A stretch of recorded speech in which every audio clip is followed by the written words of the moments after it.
நிலை பெயராது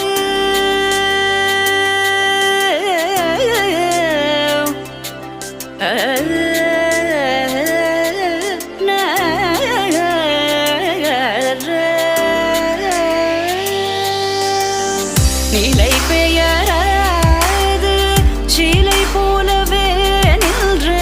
நிலை பெயராது சிலை போலவே